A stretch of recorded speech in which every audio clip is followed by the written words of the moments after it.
এই গাড়িটি হানিফ এন্টারপ্রাইজের কেটিসি। এই চেসিস ফুসো চেসিস। আমার অভিজ্ঞতা এই গাড়িটা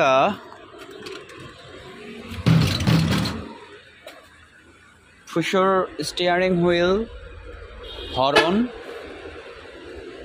indicator lever, gear lever, dashboard, mile meter, RPM,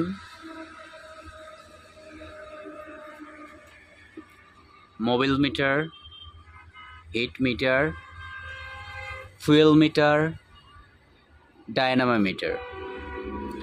আমরা এই ডায়নামো থেকে বুঝতে পারি যে আমার ব্যাটারি চার্জ হচ্ছে কিনা, এবং ফুয়েল মিটার থেকে বুঝতে পারি আমার তেলের লেভেল বুঝতে পারি যে কত লেভেলে আছে, কি পরিমাণ তেল আছে। এবং এটা হচ্ছে আপনার মোবিল মিটার, যে ইঞ্জিনে কতটুকু মোবিল আছে তা আমরা বুঝতে পারি। এটা হচ্ছে হিট মিটার, ইঞ্জিন হিট সম্পর্কে আমরা জানতে পারি।